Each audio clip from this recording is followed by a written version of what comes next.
मंडळी नमस्कार. नाद मराठी यूट्यूब चॅनलवर तुम्हा सर्वांचं मनपूर्वक स्वागत. महाराष्ट्रातल्या विविध नामांकित दूध संघ आहेत, त्या दूध संघामध्ये ज्यांनी काम केलं त्यांचा अनुभव आपण आज या ठिकाणी आपल्या चॅनलवरती घेणार आहोत. साहेब प्रथमतः नमस्कार. नमस्कार. आपला परिचय द्या सर. मी यशवंत मोरे, मी गोकुळ वसंतदादा दूध संघ सांगली, अनंत डेअरी पुणे, यशा थोरा डेअरी संगमनेर या वेगवेगळ्या संघामध्ये कार्यकारी संचालक या पदावर काम करण्याचा मला योगायोगाने अनुभव मिळाला. मी 40 वर्ष या क्षेत्रामध्ये काम करतो. माझ्या स्वतःच्या गोठ्यापासून ते आता माझ्या इकडं नॅशनल डेव्हलपमेंट डेअरी बोर्ड याचा एक ब्रीड मल्टिप्लिकेशन प्रोजेक्ट आहे 200 म्हशींचा. तो प्रोजेक्ट स्वतः मी आता सध्या रन करतो आणि थोडासा ह्या चांगला अनुभव आहे. तुमचे काय प्रश्न असेल तर विचारू तुम्ही सर. सध्याला जो आत्ता नवीन तरुण किंवा शेतकरी दूध व्यवसायामध्ये सर हुरहुरीनं सहभाग घेतो आहे, ते शेतकरी कुठंतरी दूध व्यवसायाच्या प्रश्नाबद्दल खूप संभ्रमांमध्ये आहे. बरोबर. म्हणजे सुरुवातीला किती म्हशी घ्यायच्या, किती म्हशी ठेवायच्या, दूध व्यवसाय पुढे चालेल का, दूध व्यवसायात आपण रिवर्स येऊ का, आपण आर्थिक जी काही बाब आहे त्याच्यामध्ये रिवर्स येऊ का, या सगळ्या गोष्टीकडे तुम्ही कसं बघताय सर? हा व्यवसाय कसा आहे, कोणताही व्यवसाय करत असताना एक तुम्हाला नाही नसतो म्हणजे थोडक्यात सांगायचं, थोडक्यात आपली चर्चा व्हावी आणि त्या मूळ मुद्द्यावर आपण हात घालावा ह्या दृष्टिकोनातून ब्रेक इव्हन पॉईंट म्हणून हा एक कन्सेप्ट आहे. म्हणजे कोणताही व्यवसाय करत असताना आपल्याला नफ्याला कधी सुरुवात होते आणि ती कशी सुरुवात होते, नफ्यात यायला लागल्यानंतर आपण त्याला बेनिफिट मिळायला चालू केल्यानंतर व्यवसाय चालू होतो. पण बराच शेतकरी अज्ञानामुळे पहिल्यांदा सुरुवातीला रेकॉर्डच ठेवत नाही. सगळ्यात ह्या मोठ्या ह्याच्यातलं एक आपणच आपल्याला स्वतंत्र निर्माण केलं आहे. एक पान टपरीवाला माणूस जो आहे तो त्यानं रेकॉर्ड ठेवलं आहे. पण दूध व्यवसायात हा जर गोठा बघितला तर हा गोठ्यामध्ये कमीत कमी 30-40 लाख रुपयाची गुंतवणूक केलेली आहे. पण ह्याच्यामध्ये वही बघायला मिळणार नाही. रेकॉर्ड जर ठेवत नसेल तर ब्रेक इव्हन पॉईंट किंवा कॉस्टिंग काय येतं किंवा पर लिटर कॉस्ट काय येते हे माणूस पाहत नाही. सगळ्यात मूळ गोष्ट चालू करायची जर आपल्याला प्रॉफिटमध्ये यायचं असेल तर निदान झाल्याशिवाय डॉक्टर औषध उपचार करत नाही. तसं निदान व्हायनं सगळ्यात महत्त्वाचा पार्ट कसा आहे, तसं दूध धंदा करायचा असेल तर पहिल्यांदा रेकॉर्ड तुम्ही ठेवायला चालू करा. हा माझा पहिल्यांदा तुम्हाला सल्ला आहे. आता तुमचा इतका वर्षाचा सर अनुभव आहे, पारंपरिक पद्धतीनं दूध व्यवसाय पुढं चालू होत आलेला आहे. आपले जे काही पूर्वज आहेत किंवा अगोदर दूध व्यवसाय करणारे आहेत ते अंग मेहनत खूप सारी करत होते. पण आत्ता नवीन नवीन टेक्नॉलॉजीचा वापर सध्याला आलेला आहे. एखादा गोठा आपण निर्माण करत असताना त्याच्यामध्ये कुठल्या कुठल्या प्रकारच्या नवीन टेक्नॉलॉजीच्या सुविधा राहिल्या पाहिजे असं तुम्हाला वाटतं? बरोबर, अतिशय चांगला प्रश्न विचारला. जे काय काम आपण करतो आता तर अगदी मी शेतकऱ्याच्या भाषेत सांगण्याचं थोडंसं मला इच्छुकता वाटते की म्हणजे तुम्हाला हा व्हिडिओ किंवा हा जे काय नॉलेज आहे हे नॉलेज कोण घेईल? शेतकरी घेणार आहे, शेतकरी ऐकणार आहे. शेतकऱ्यालाच माझा प्रश्न विचारणार आहे, आपण म्हैस का बाळगतो तर त्याच्यापासून उत्पन्न मिळावं आणि त्याच्यापासून जे काय बेनिफिट मिळतो तो मला घ्यायचा आहे. पण बरोबर उलट झालेला आहे. शेतकऱ्याच्या अज्ञानामुळं शेतकरी म्हैशीचा मालक होण्यापेक्षा म्हैशीचाच नोकर शेतकरी झालेला आहे. ह्याला कारण काय, म्हैशीला ठेवलं बांधून त्यानं 2 साखळ्या बांधल्यामुळं म्हैस जे काय स्वतः काम स्वतःचं जे काय करायचं आहे ती बंदिस्त झाली. म्हणजे म्हैशीचा पुढ्यात नेऊन टाकायला पाहिजे. तर एखाद्या माणसाला प्लेट नेऊन द्यायला लागते, काय तर द्यायचं झालं तर कोण साहेब वरिष्ठ असेल तर त्याला शिपाईनं प्लेट नेऊन द्यायला लागते. पण शेतकरी शिपाई झाला आणि चारा पुढ्या टाकायला चालू केला. पहिली गोष्ट चुकीची झाली. पाणी त्याला पाजायला जायला चालू केला, तिनं शेण टाकलं, त्याचं शेण हा काढायला चालू केला. अरे हे काम करतो का हा माझा प्रश्न आहे. हे काम मी स्वतः करत असेल तर तुझं श्रम का घालतो? ह्याच्यासाठी आज सगळीकडे जगभर मुक्त गोठ्याची संकल्पना अंमलात आणलेली आहे. आता हा सगळ्यात गोठा 50% यशस्वी होण्याचा मार्ग म्हणजे मुक्त गोठा आहे. कारण का म्हशीला किंवा गाईला तिचं काम तिला करू द्या ना. तिला शेणात बसायचं नाही ना तर ती बाहेर देईल. तिचं दावं जर कट केलं आणि तिला एक ठराविक रेषेत तिला फिरू दिलं तर ती शेण बाजूला तिनं टाकायला चालू करेल. शेण टाकायचं काम बंद होईल.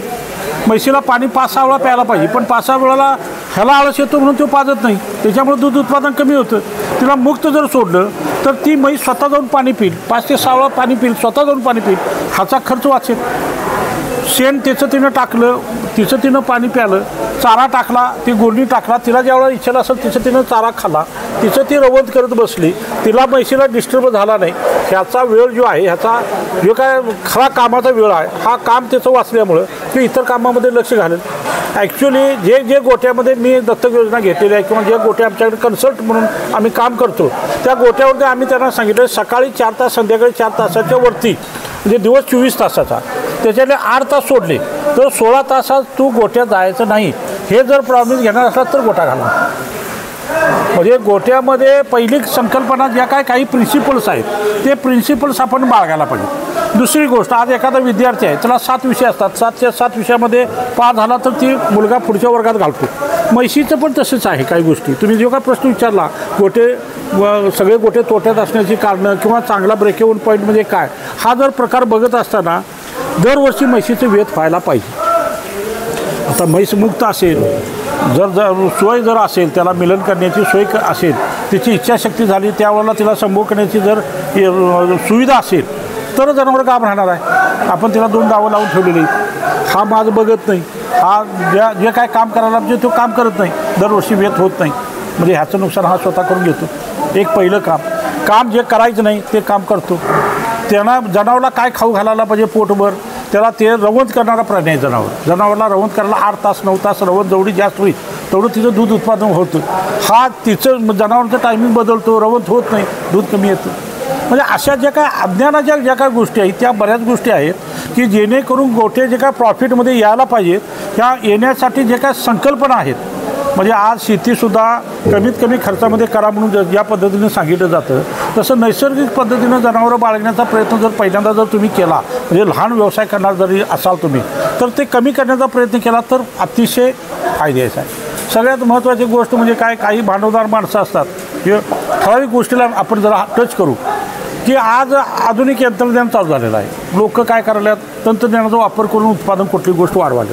हा माणूस मात्र काय करायला, ते तंत्रज्ञान आलेलं असतानासुद्धा ते न घेता आपण पारंपरिक पद्धतीने व्यवसाय करायचा प्रयत्न करतो. म्हणजे स्वतः जाऊन धार काढतो किंवा भयांना जाऊन धार काढायला लावतो. आज भयांच्या लोकांची पण टेंडन्सी आलेली आहे. धार काढण्याचं मशीन सगळीकडे उपलब्ध आहे. धार काढायला गेला तर ज्या वेळेला गेला त्याला धार काढण्याची शक्ती पाहिजे.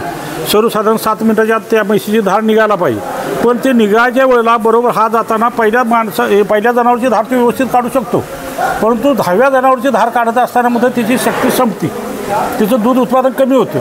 म्हणजे तिच्या कासेत दूध राहतं, दुधाचं नुकसान होतं. म्हणजे तो गल्ल्यावर जर माणूस कॅशियर ठेवला आहे त्यालाच पैसे मागता येत नसतील तर ते हॉटेल काय चालवणार किंवा व्यवसाय कसा चालवणार.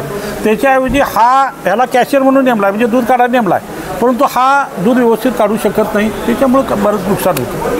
तर काही तंत्रज्ञान वापरण्याचा जर प्रयत्न जर तुम्ही केला, आधुनिकता रेकॉर्ड लिहून ठेवण्याचा जर तुम्ही प्रयत्न थोडासा केला, ज्या काय गोष्टी जनावरला ज्या काय अपेक्षित ज्या गोष्टी आहेत त्या करण्याचा जर प्रयत्न केला तर तुम्हाला हा धंदा यशस्वी होण्यासाठी किंवा फायदेशीर येण्यासाठी प्रयत्न होईल. आज तुम्ही विचारलेला एका प्रश्नाचं थोडक्यात आणखीन थोडं मागं जाऊन मी उत्तर देण्याचा प्रयत्न करतो. एक माणूस एक फॅमिली असेल तर किमान तिने 10 जनावरं बाळगायला पाहिजे. किती? 10 जनावरं. 10 जनावरच्या ऐवजी 2 जनावरं बाळगत असेल, 3 जनावरं बाळगत असेल तर पूर्ण फॅमिली तिची 500 रुपयाचं दूध निघत नाही आणि तो त्याच्यावर जर काम करत असेल तर तो काय फायद्यात येणार आणि काय हे करणार. तर कमीत कमी 10 जनावरचा गोठा असणं ही आता काळाची गरज आहे. किंवा त्याला इकडून आपण ब्रेक इव्हन पॉईंटला ती सुरुवात म्हणता येईल. त्याचं कॉस्टिंगचा प्रकार नंतर मी सांगेन तुम्हाला, पण ह्या गोष्टी तुम्ही त्यांना करणं गरजेचं आहे. सर, आता आपण एका वाक्यात उत्तरं देणारी प्रश्न घेऊया. बरोबर. दूध व्यवसाय परवडणारा आहे की नाही? 100% आहे. अच्छा. दूध व्यावसायिकांनी दूध डेअरीला घातलं पाहिजे की बाय प्रोडक्ट करून विकले पाहिजे? बाय प्रोडक्ट करून विकलं तर अधिक नफा मिळणार आहे. 100% तो जास्त यशस्वी होणार आहे. दूध व्यावसायिकांनी कुठल्या जातीच्या म्हशीची निवड केली पाहिजे? माझा जे काय सर्वसाधारण 30-40 वर्षाचा अनुभव आहे तर आज सगळ्यात चांगली जात म्हणजे मुरा आहे. अच्छा. त्याला पर्याय म्हणून दुसऱ्या कुठल्या जातीच्या म्हशी आपण वापरू शकतो? जाफराबादी म्हशी आहेत, पण त्यांचं आहार जर त्यांना लागणारा चारा जे आहे तो जास्त प्रमाणात ते खाऊ घालणं गरजेचं आहे. आणि ते दिसताना म्हणजे रिसेल जी काही किंमत पाहिजे याला ती येत नाही. कारण का तिचं जरा आकारमान ओबडधोबड असल्यामुळं ती देखणी म्हैस म्हणता येत नाही. म्हैस देखणी आकारानं योग्य आणि दूध उत्पादन पण चांगलं आणि रिसेलला चांगली म्हणून मोरा म्हशीची निवड करावी असं मला वाटतं. खाद्य आणि आरोग्य व्यवस्थापनाकडे कशा प्रकारे लक्ष दिलं पाहिजे थोडक्यात? खाद्य आणि आरोग्य ह्या ज्या का 2 संकल्पना आहेत त्या 365 दिवसाचं 1 वर्ष असतं. तसं म्हशीचं जे का वेत आहे सर्वसाधारण म्हैस 300 दिवस त्या म्हशीचं दूध उत्पादन आपण काढलं पाहिजे. 13व्या महिन्यात पुन्हा म्हैस व्याली पाहिजे. म्हणजे 2 महिने भाकड काळ तिचा असतो.